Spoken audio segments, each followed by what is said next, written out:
नमस्कार विद्यार्थियों। हिम्मत करने वाला ही लक्ष्य को हासिल कर पाता है, परिश्रमी ही श्री पाता है। श्री एजुकेशन में आप सभी का हार्दिक स्वागत और अभिनंदन। अधिगम विषय को आगे बढ़ाते हुए आज हम बात करने वाले हैं अधिगम वक्र एवं पठार की, लर्निंग कर्व एंड प्लेट्यू। छात्रों, जैसा कि आप जानते हैं, हमारा यह चैनल जो समस्त शिक्षक प्रतियोगी परीक्षाएं हैं उनके लिए अत्यंत लाभकारी है। यहाँ हम शिक्षा मनोविज्ञान और संस्कृत तथा शिक्षण विधियों से जुड़े हुए जो विषय आपके पाठ्यक्रम में लगे हुए हैं उन पर विस्तार से हम चर्चा करते हैं, सरल तरीके से आपको समझाने का प्रयास करते हैं। तो छात्रों, आप हमारी वीडियोस को ज़्यादा से ज़्यादा लाइक कीजिए, शेयर कीजिए और हमारे चैनल को सब्सक्राइब कीजिए। तो आज हम अपने विषय पर फोकस करते हैं। आज हमारा विषय है अधिगम वक्र एवं पठार, लर्निंग कर्व एंड प्लेट्यू। ये अधिगम वक्र एवं पठार क्या होते हैं, इसको हम जानेंगे। अधिगम वक्र का अर्थ क्या है?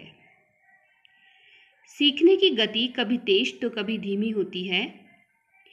इसे ग्राफ पेपर पर अंकित करने पर एक वक्र रेखा यानी कि आड़ी टेढ़ी रेखा बनती है, यही अधिगम वक्र कहलाता है। इसको सामान्य भाषा में छात्रों हम यूँ समझेंगे कि जब हमारे सीखने की गति धीमी या तेज होती है, कभी हम बहुत जल्दी से सीख जाते हैं, कभी हमारी जो सीखने की गति होती है वो कई कारणों से धीमी पड़ जाती है, कभी हम रुक जाते हैं। तो इन समस्त गतियों को जब ग्राफ पेपर पर कागज पेंसिल से दर्शाया जाता है, देखिए जनगणना के आंकड़े होते हैं तो वहाँ हमें एक स्तंभ बने हुए होते हैं और हम जान जाते हैं कि किस वर्ष में हमारी जनसंख्या वृद्धि हुई और किस वर्ष में जनसंख्या वृद्धि में थोड़ी कमी दर्शाई गई, ये सब। तो इसी तरह से जब अधिगम की गति को भी हम किसी रेखा के द्वारा, किसी वक्र के द्वारा दर्शाते हैं तो वही क्या कहलाता है? अधिगम वक्र कहलाता है। आगे हम देखेंगे अधिगम वक्र की कुछ जो महत्वपूर्ण परिभाषाएं हैं उन्हें जान लेते हैं। अधिगम के वक्र सीखने की मात्रा, गति, उन्नति, अवनति को दर्शाते हैं। यानी कि सीखने से रिलेटेड जितनी भी दशाएं होती है, जैसे कि कितनी मात्रा में हमने सीखा, हमारी गति क्या रही, हमारी उन्नति क्या रही और उन्नति के विपरीत अवनति क्या रही, इन सब चीज़ों को इन वक्रों के द्वारा दिखाया जाता है।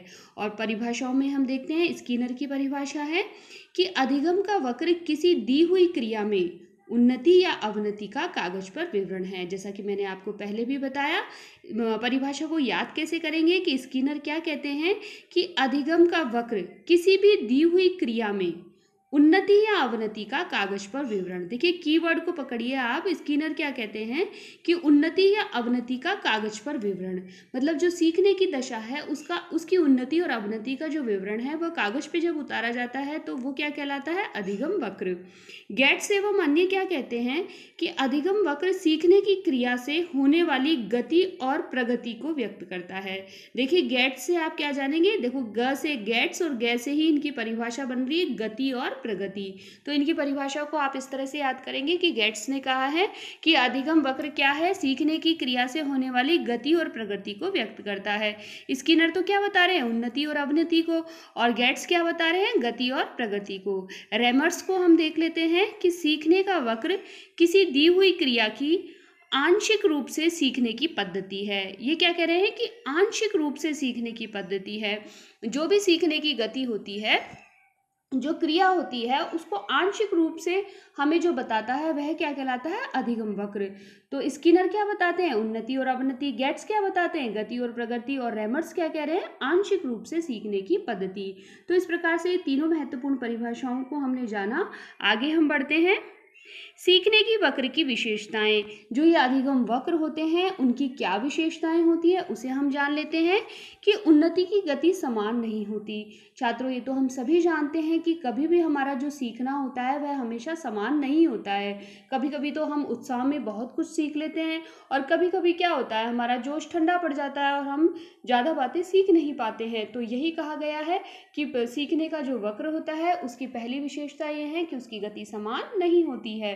दूसरी विशेषता, प्रारंभिक अवस्था में अंतिम अवस्था की तुलना में उन्नति की गति बहुत अधिक होती है। देखिए, प्रारंभिक अवस्था यानी जहाँ से हमने अधिगम प्रारंभ किया है, और अंतिम अवस्था यानी कि जहाँ हमारा अधिगम पूर्ण हो चुका है, उन्नति की गति बहुत अधिक होती है। मतलब प्रारंभिक अवस्था में जो हम सीखते हैं वह अधिक होता है, किसकी तुलना में? अंतिम अवस्था की तुलना में। हम सब जानते हैं कि जब हम कार्य को सीख लेते हैं, एक बार उसका पैटर्न हमको पता चल जाता है, तो फिर हमारा जो दिमाग है वो ये स्वीकार कर लेता है कि ये चीज़ हमको आ गई है, और बस वहीं से सीखना हमारा कम हो जाता है। आगे हम देखेंगे कि प्रारंभ में गति तीव्र होती है, पर यह सार्वभौमिक विशेषता नहीं है। इसका अभिप्राय क्या हुआ कि हाँ, ये बात बिल्कुल ठीक है कि शुरुआत में गति तीव्र होती है, लेकिन ऐसा नहीं है। कभी कभी इसके अपवाद भी हम देखने के लिए मिलते हैं। किन्हीं क्षेत्रों में ऐसा भी होता है कि पहले जो सीखने की गति होती है बहुत कम होती है और बाद में बहुत तीव्र हो जाती है। तो इस बिंदु का अर्थ आप समझ गए होंगे कि प्रारंभ में गति तीव्र होती है, पर यह सार्वभौमिक विशेषता नहीं है, यह अत्यावश्यक नहीं है, सभी जगह लागू होने वाली चीज नहीं है। चतुर्थ बिंदु हम देखेंगे कि सीखने में प्रतिदिन उतार चढ़ाव आता है, पर सीखने की प्रगति एक निश्चित दिशा में होती है। ये बात है कि सीखने में उतार चढ़ाव आता है। जब हम कोई भी चीज़ सीखते हैं तो कभी ज़्यादा सीखते हैं, कभी हम थोड़ा आलस्य की वजह से थोड़े मंद पड़ जाते हैं, तो यानी उतार चढ़ाव आता रहता है। पर एक बात ये सीख है, यह बात मतलब सत्य है कि जो सीखने की गति होती है वो एक निश्चित दशा में होती है। मतलब कि जैसा व्यक्ति जो सीख रहा है उसकी जो कैपेसिटी होती है उसके आधार पर प्रायः यह अनुमान लगा लिया जाता है कि यह किस स्पीड से सीखेगा, किस गति से सीखेगा। इसलिए यह बात कही है कि सीखने की प्रगति एक निश्चित दिशा में होती है। छात्रों, अब यहाँ जो प्रश्न बनेंगे उन पर आप ध्यान दीजिएगा कि देखिए, आपको ऑप्शन दे दिए जाएंगे और उनमें से ये एक डाल दिया जाएगा और आपसे पहचानने के लिए दे दिया जाएगा कि सीखने की वक्र की विशेषताएं है के अंदर इनमें से कोई एक पॉइंट दे देंगे और आपसे प्रश्न पूछ लेंगे, या फिर कहेंगे नहीं है, तो नहीं है में के अंदर भी आपको ये सारे पॉइंट दे दिए जाएंगे और कोई एक पॉइंट ऐसा होगा जो नहीं होगा, तो वो आपको पहचानना होगा। तो एक बार फिर से इसको दोहरा लेते हैं कि उन्नति की जो गति होती है वह समान नहीं होती है। कभी भी हमारा जो सीखना होता है वह एक समान नहीं होता है। प्रारंभिक अवस्था में हमारा सीखना तीव्र होता है, जबकि अंतिम अवस्था में मंद हो जाता है। प्रारंभ में गति तीव्र होती है, लेकिन ये सार्वभौमिक सत्य नहीं है। और चौथा क्या है कि प्रतिदिन उतार चढ़ाव आता रहता है, लेकिन यह भी सही है कि प्रगति एक निश्चित दिशा में होती है। तो इन पॉइंट्स को आप बार बार दोहराइए, स्मरण करिए इनको, तो यह आपको पहचानने में आसानी होगी। आगे हम बढ़ते हैं। वक्र के उतार चढ़ाव के कारण। देखिए, अभी हम बात कर रहे हैं अधिगम वक्र की। हम कह रहे हैं कि हमारी सीखने की गति कभी तीव्र हो जाती है और कभी निम्न हो जाती है, तो इसके कारण क्या है इसे भी हम जान ले तो ठीक होगा। हम इसमें पहला कारण मानते हैं उत्तेजना। देखो, उत्तेजना क्या होती है? किसी भी कार्य करने के प्रति जो जोश होता है उसको हम कहते हैं उत्तेजना। और हम जानते हैं कि उत्तेजना के वशीभूत मनुष्य कुछ भी कर सकता है। तो उस समय जब वो कोई कार्य करता है तो उसकी जो गति होती है वह कैसी होती है? तीव्र होती है, यानी कि शीघ्रता से वो काम करता है। तो उत्तेजना के अंदर गति हमेशा बढ़ जाती है। तो गति के बढ़ने का एक प्रथम कारण क्या है? उत्तेजना। दूसरा है थकान। देखिए, जब थकान होती है, अगर घर के सामान्य कार्य भी यदि हम करें और हम थके हुए हैं, तो निश्चित रूप से हमारी जो कार्य की करने की गति होगी वो अत्यंत मंद होगी। हम उन कार्यों को अच्छे से नहीं कर पाएंगे।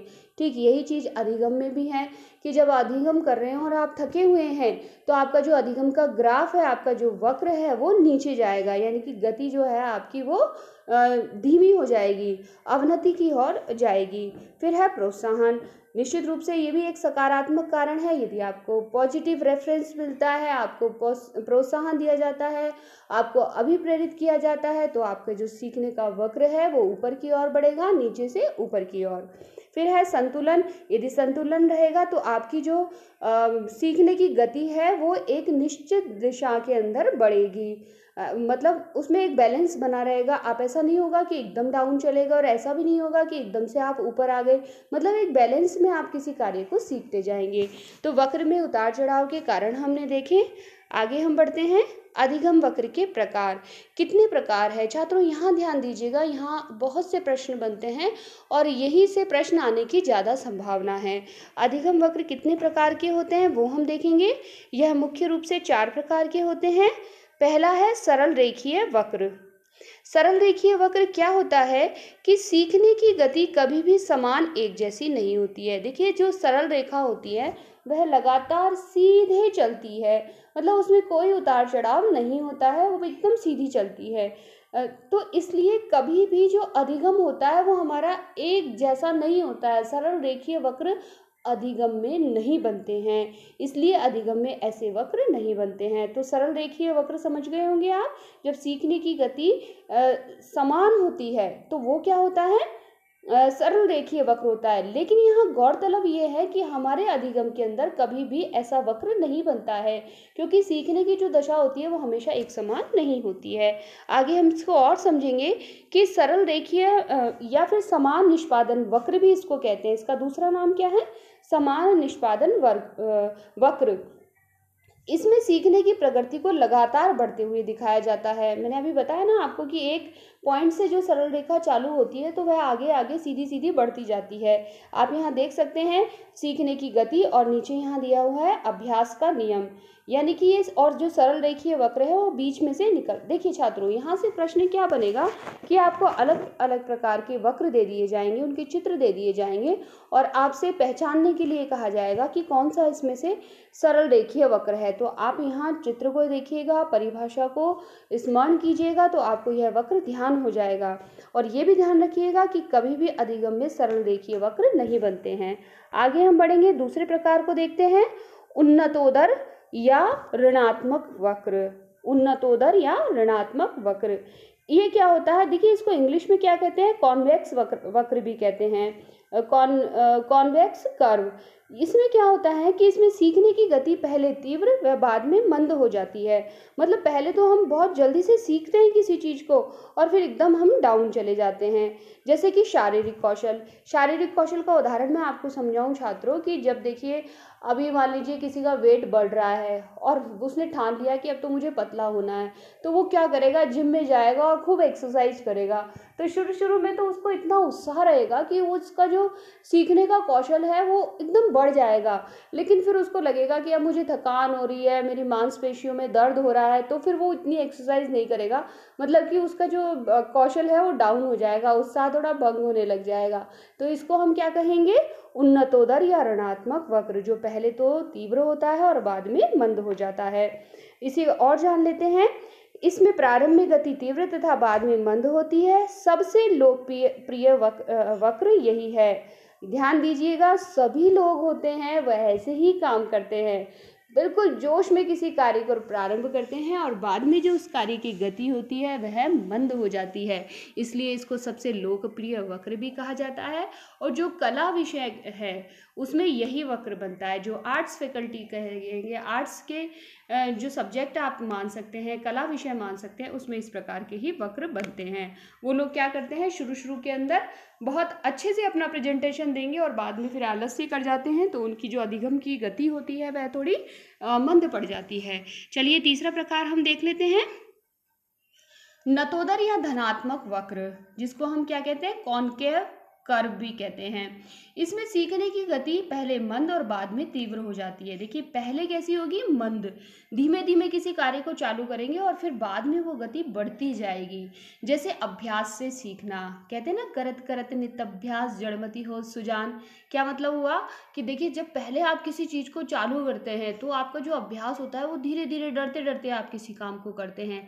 लेकिन जैसे जैसे आप 10-5 बार उस काम को कर लेते हैं और आप फिर अभ्यस्त हो जाते हैं और फिर फटाफट उस काम को करने लगते हैं। तो इसमें प्रारंभिक गति धीमी तथा बाद में तीव्र होती है। और गणित तथा विज्ञान विषय में यह वक्र पाए जाते हैं, क्योंकि ये दोनों ही विषय कैसे हैं, अभ्यास वाले विषय हैं। जैसे जैसे आप मान लीजिए छोटे स्तर से ही हम प्रारंभ करते हैं कि आप गिनती, पहाड़े और जोड़, बाकी, गुणा, भाग, जैसे जैसे अभ्यास करते जाएंगे वैसे वैसे कठिन से कठिन सवाल को आप हल करते जाएंगे। यही चीज़ विज्ञान में है। जैसे आप सूत्रों को याद करेंगे उतनी ही समस्याओं को आप सुलझा पाएंगे। तो गणित और विज्ञान विषयों में ऐसे वक्र बनते हैं। इसमें क्या होता है, पहले गति कम होती है और बाद में तेज होती है, इसीलिए इसको क्या कहते हैं, नतोदर या धनात्मक वक्र। आगे हम बढ़ते हैं, चतुर्थ वक्र को देख लेते हैं। ये है मिश्रित वक्र, जिसको हम क्या कहते हैं, एस कार्य यानी कि एस टाइप कर्व कहते हैं इसको। यह ऋणात्मक एवं धनात्मक वक्र का मिश्रित रूप है। इसमें सीखना कभी मंद व कभी तीव्र हो जाता है, मतलब इसमें जिगजैग चलता रहता है, कभी तीव्र तो कभी मंद। प्रारंभ में गति तीव्र, फिर धीमे, फिर तेज, फिर धीमे, ऐसा इसमें चलता रहता है। आप ये देख सकते हैं, ये कर्व इस प्रकार से बन रहा है।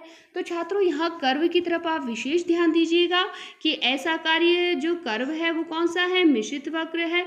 और इस मिश्रित वक्र के अंदर क्या होता है, ऋणात्मक और धनात्मक वक्र का मिश्रित रूप पाया जाता है। पिछला हमने देखा धनात्मक वक्र वो कैसा होता है, पहले कम और बाद में फिर ज़्यादा। इसी तरह से जो ऋणात्मक वक्र है वो क्या है, पहले ज़्यादा और फिर उसके बाद में कम। इस तरह से जो सरल रेखीय वक्र है वो क्या हो रहा है, एक दिशा में आगे बढ़ रहा है। तो इस प्रकार से हमने सभी वक्रों को जाना। अब हम जानेंगे कि इन वक्रों को प्रभावित करने वाले कारक कौन कौन से हैं। पहला हम देखते हैं पूर्वानुभव। जो पहले के अनुभव होते हैं वह भी हमारे कार्य की गति को बढ़ाते या घटाते हैं। यदि हमको पहले से अनुभव है तो आप ही बताइए क्या होगा, हम कार्य को फटाफट से संपादित कर लेंगे, यानी कि हमारा जो वक्र है वह ऊपर की ओर जाएगा।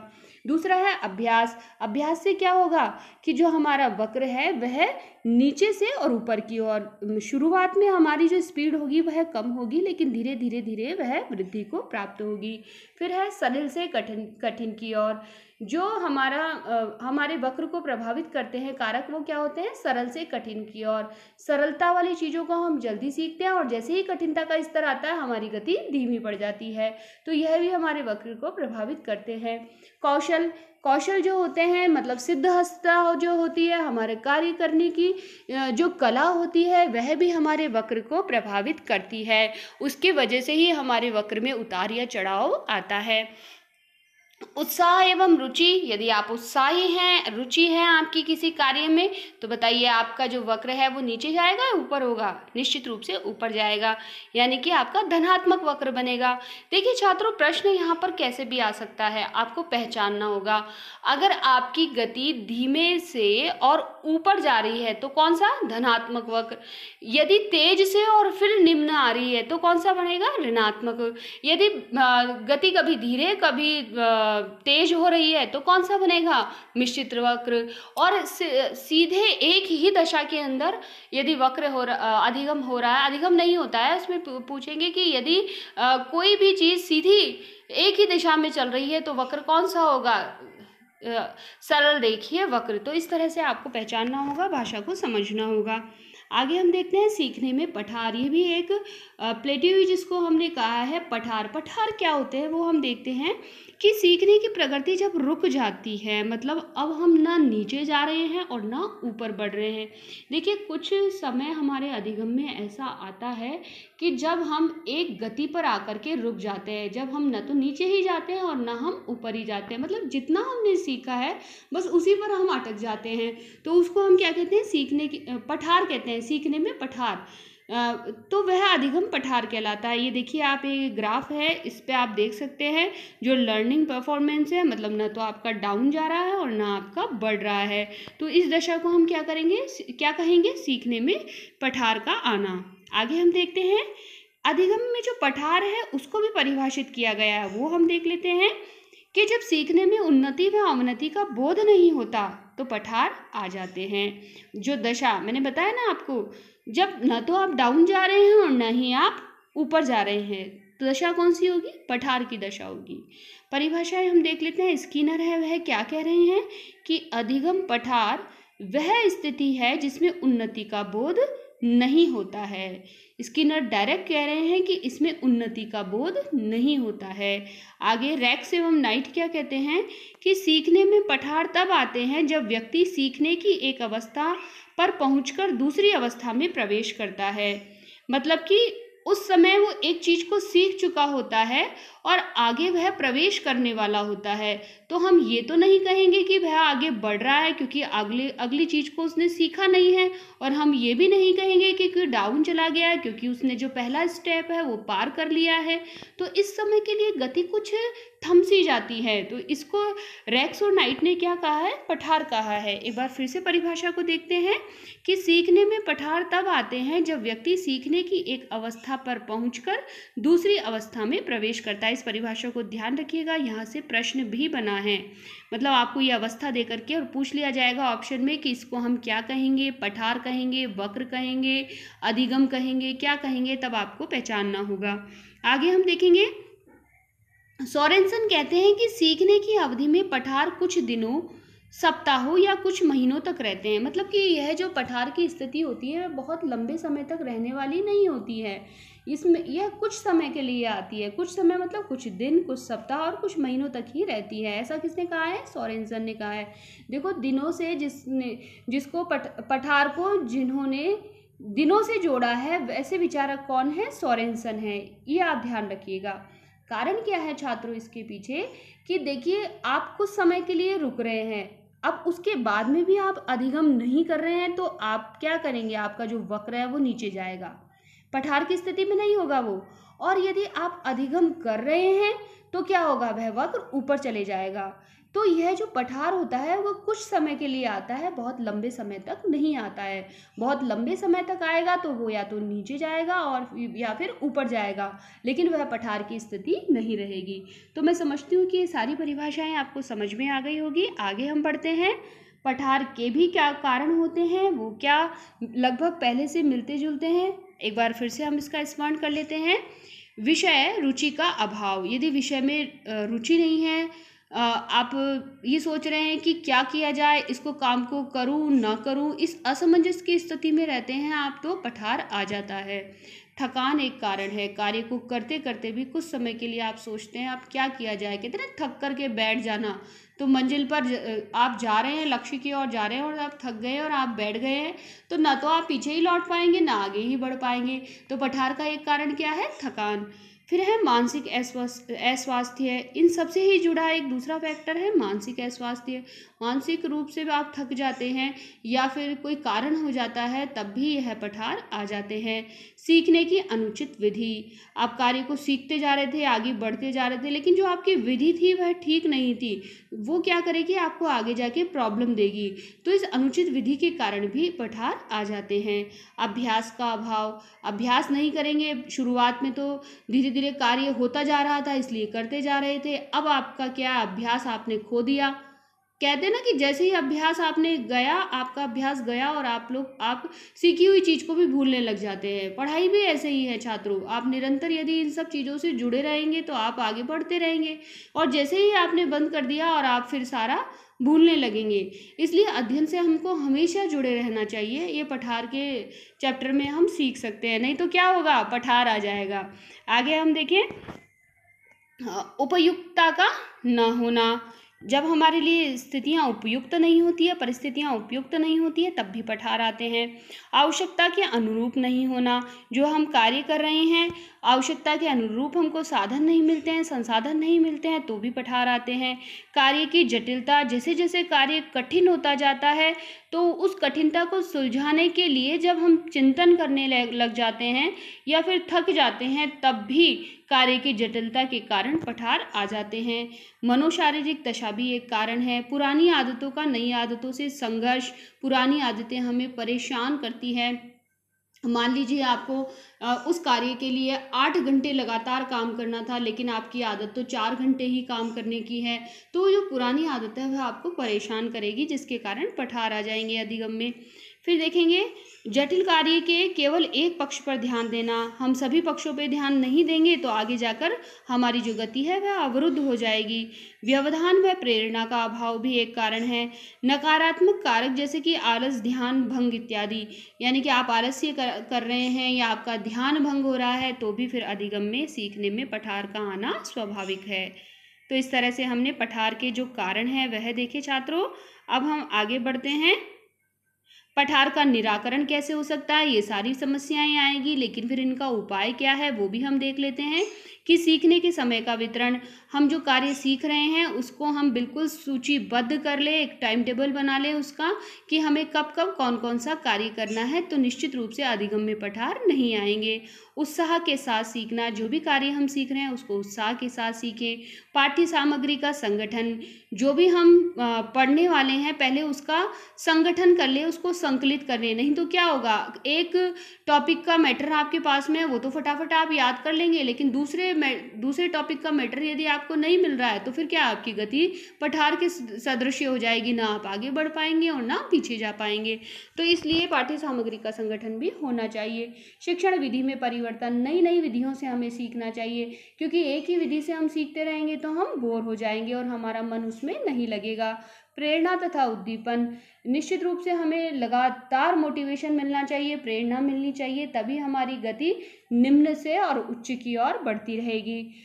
इसी तरह से विश्राम, एक कार्य करने के बाद में ये बिल्कुल स्वाभाविक सी बात है कि मनुष्य को विश्राम भी चाहिए होता है। इसलिए जैसे जैसे आप कार्य कर रहे हैं वैसे वैसे थोड़ा थोड़ा विश्राम भी लीजिए, पावर नैप लीजिए, उससे आपका अधिगम प्रभावी होगा।